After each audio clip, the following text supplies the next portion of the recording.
उनके ही शिष्य ब्रह्मचारी राम जी से निवेदन करूंगा कि वो गीता जी पर संक्षिप्त कुछ उपन्यास कर जब तक न आ जाए।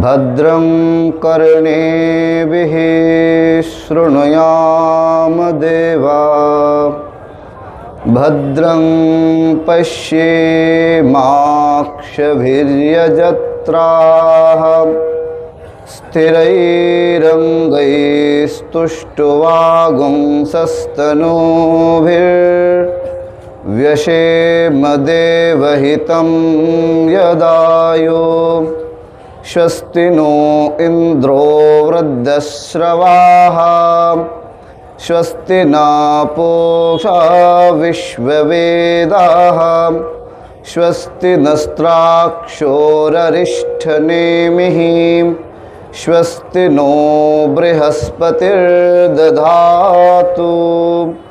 ॐ शान्ति शान्ति शान्तिः। ॐ सच्चिदानन्दरूपाय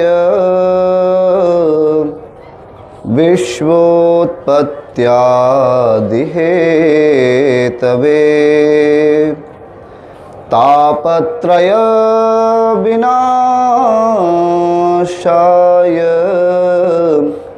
श्रीकृष्णाय वयं नुमः। मूकं करोति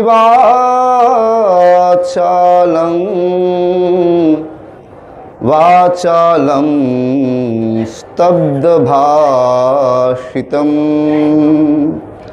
यत्कृपात्वमहं वन्दे परमानन्दमाधवम्। नारायणं नमस्कृत्य नरं चैव नरोत्तमं देवीं सरस्वतीं व्यासं ततो जयमुदीरयेत्। ॐ ब्रह्मणः मूर्तरूपाय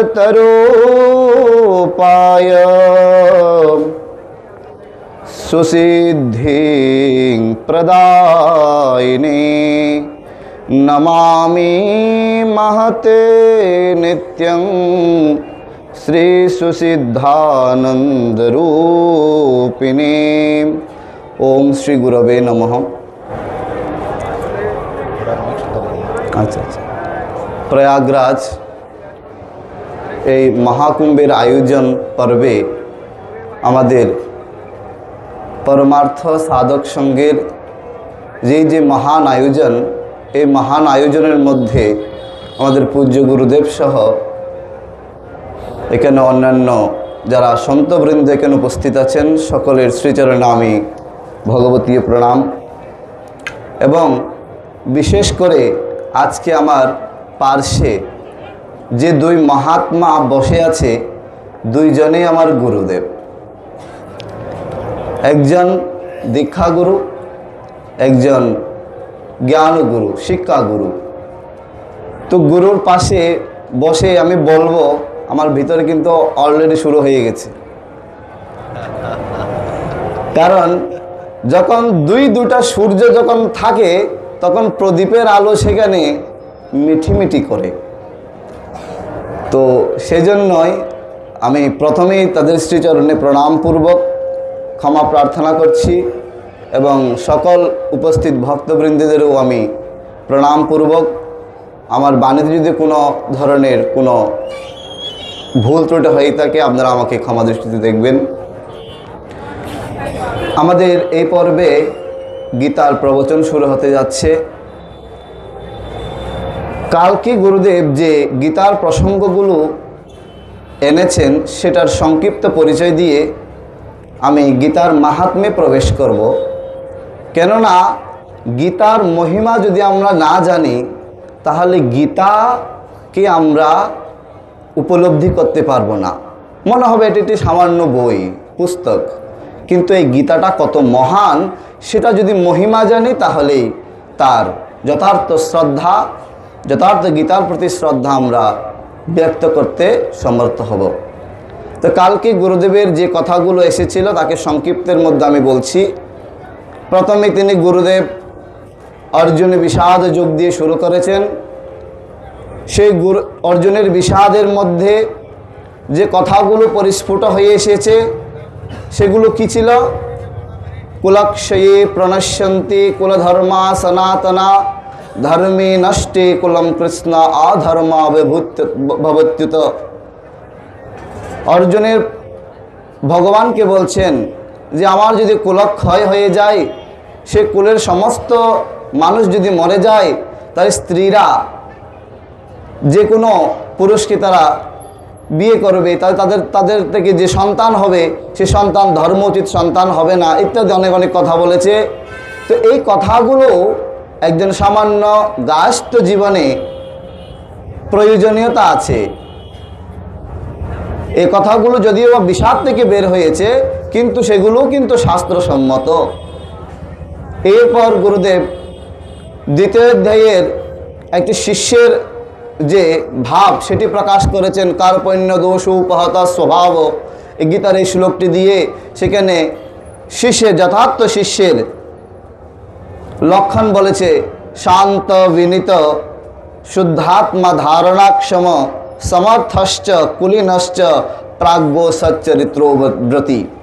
এইরূপ যারা শিষ্য তারা এই গুরুর আশীর্বাদ পেয়ে থাকেন, গুরুর জ্ঞান তারা প্রাপ্ত হয়ে থাকেন ইত্যাদির মধ্যে আমাদের এই গীতার কথাগুলো আরও বিস্তারিত হয়েছে। এবার আমি গীতার মহিমা সম্পর্কে কিছু, যে গীতার মাহাত্ম্য উপলব্ধ সেটা থেকে আমি বলছি। তো গীতার মহিমা শব্দের অর্থ কি? মহিমা, যেখানে গীতার যে পাওয়ার, গীতার যে শক্তি, সে শক্তির কথা উল্লেখ আছে।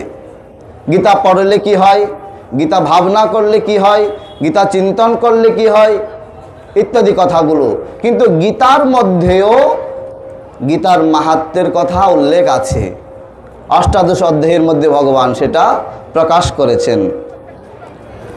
বলছে গীতার শ্রবণের ফল, গীতা বোধের ফল, এরপর গীতা পাঠের ফল। গীতা মতে গীতা পাঠ করলে কি হয় ভগবান নিজের মুখেই ব্যক্ত করেছেন। অদ্যস্যতে চ জৈমং ধর্মং সংবাদমাবয়ো।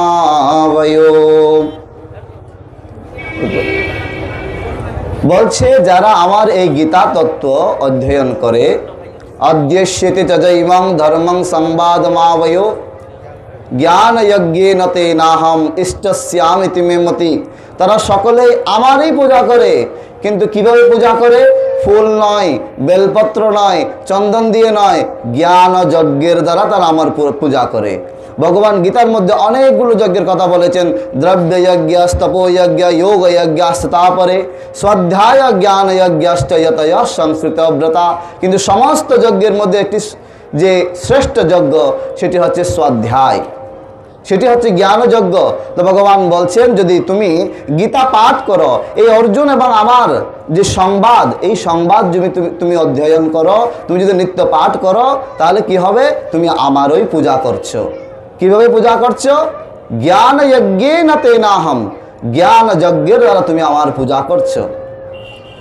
এটি গীতার মধ্যে ভগবান নিজেই গীতার মহিমাকে প্রকাশ করলেন। এটা হলো গীতা পাঠের ফল। এরপর বলছে গীতা শ্রবণের ফল। অনেকেই আছে যারা গীতা পাঠ করতে জানে না, সংস্কৃত শ্লোকের উচ্চারণ শুদ্ধভাবে করতে জানে না, কিন্তু যারা পাঠ করে সেগুলো খুব শ্রদ্ধা করে শুনে, তাদের কি ফল হবে? তাহলে গীতা শ্রবণের ফল কি? শ্রদ্ধাবান অনসূয়শ্চ শৃণুয়াদপি য়ো নর সোপি মুক্তা সুবান লোকান প্রাপ্নুয়াৎ পুণ্যকর্মণাম।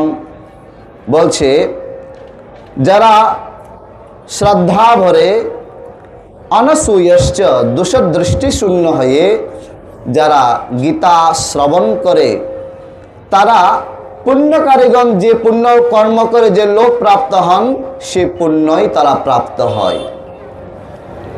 এরপর যদি গীতা পড়ে, গীতা শ্রবণ করে, যদি গীতা তত্ত্ববোধ হয়, গীতার মধ্যে যে তত্ত্বের কথা বলা হয়েছে ওই তত্ত্বটা যদি বোধ হয় তাহলে কি হবে সেটা অর্জুনের মুখেই ব্যক্ত করেছেন।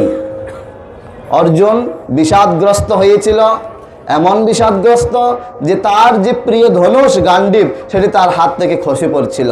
গান্ডীবম সংস্রতে হস্তাৎ ত্বচ্চৈব পরিদহ্যতে, তার ত্বকের মধ্যে জ্বালা যন্ত্রণা সৃষ্টি হয়েছে বিষাদের জন্য। শোক মোহ উদয় হয়েছে বলে তার শরীর কম্পিত হচ্ছে, গা দিয়ে ঘাম বের হচ্ছে, হাত কম্পিত হচ্ছে এবং গান্ডীব ধনু তার হাত থেকে খসে পড়ছে। এরপর সঞ্জয় সেটার বর্ণনা করলেন, এব মুক্ত অর্জুন সংখ্যে রথোপস্থোপাবিশত বিসৃজ্য সচরং চাপং শোক সংবিঘ্ন মানস।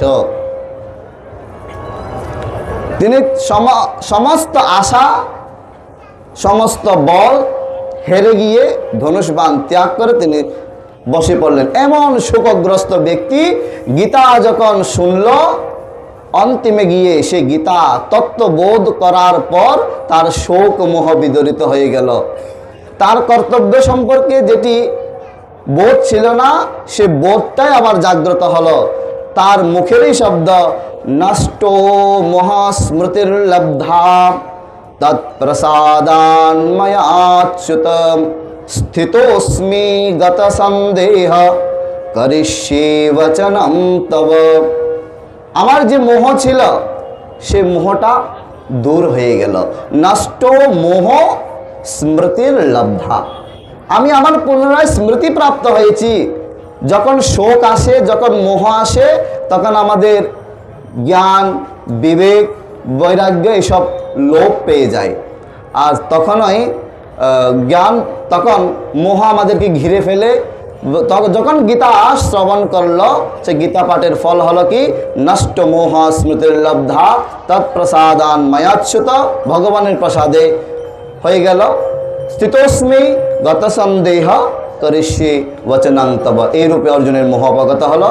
আমাদের পরবর্তী কার্যক্রম শুরু হবে, তাই আমি আমার বাণীকে শ্রী গুরুদেবের চরণে এবং স্বামী প্রণব চৈতন্য মহারাজ শ্রী আমার গুরুদেবের চরণে আমি নিবেদন করছি। ওম সর্বেষাং মঙ্গলাং ভূয়াৎ, সর্বে সন্তু নিরাময়া, সর্বে ভদ্রাণি পশ্যন্তু মা কশ্চিৎ দুঃখভাগ্ ভবেৎ।